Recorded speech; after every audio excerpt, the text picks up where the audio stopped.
Bonjour à tous. Alors c'est partie 2, 1634, chapitre 14. La veillée. Ce soir-là, la veillée se tenait entre le quartier de la Barre, avec ses nouvelles demeures d'armateurs, et le chantier d'élargissement de l'église.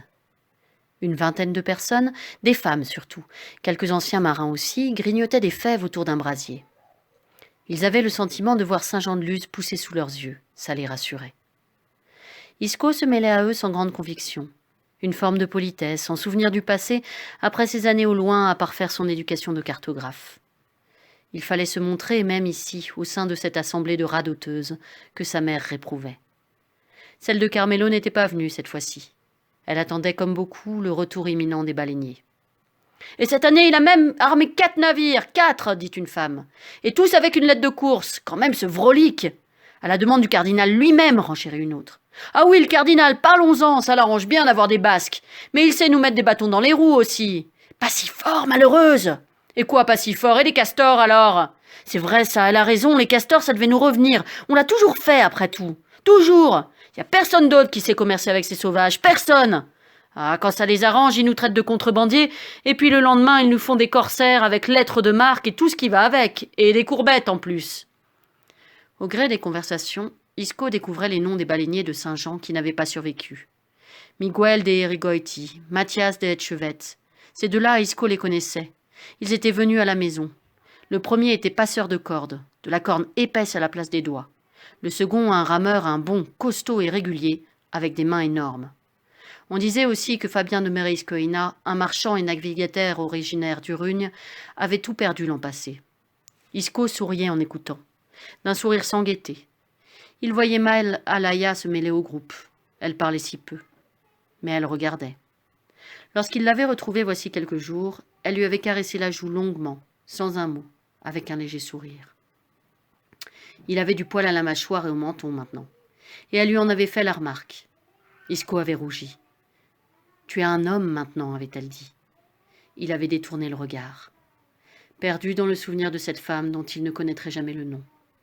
Qui l'avait tuée. Devient-on un homme parce qu'on a du poil au menton ou parce qu'on a tué quelqu'un pour une raison supérieure? Isco ne voulait pas éviter la question.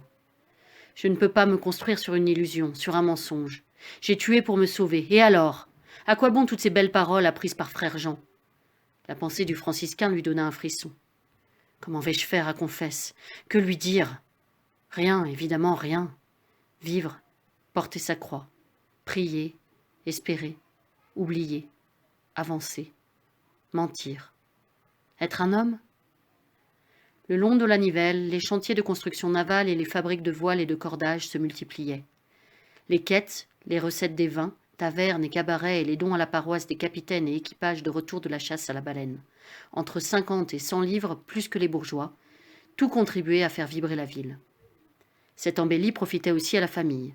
En débarquant quelques semaines plus tôt à Saint-Jean-de-Luz, Isco avait découvert qu'elle avait emménagé dans le beau quartier de la Barre, bâti au bord de l'océan, entre l'église, le port et l'embouchure de la Nivelle. Les D'Etcheverry logeaient désormais dans une belle et grande demeure, surmontée d'une tour d'où l'on pouvait guetter les bateaux. En cet automne 1634, Isco attendait le retour imminent de son père et de Carmelo, partis depuis la fin de l'hiver pour le Spitzberg. Le feu diminuait, certains participants à la veillée étaient déjà repartis. Isco se leva à son tour, salua et s'écarta de l'assemblée, disparut dans l'obscurité, offrant son visage à une brise fraîche portée par les vagues. Les quelques femmes qui restaient autour du brasier s'en donnaient à cœur joie. « Et le petit Carmelo, va pas se marier bientôt, celui-là? Il ferait bien plutôt que d'aller courir les filles dans les trous d'eau. Comme si tu y avais pas été quand t'étais jeune dans les trous d'eau, toi. C'est pas pareil, tu parles. Et le petit Isco, il va repartir, tu crois ?»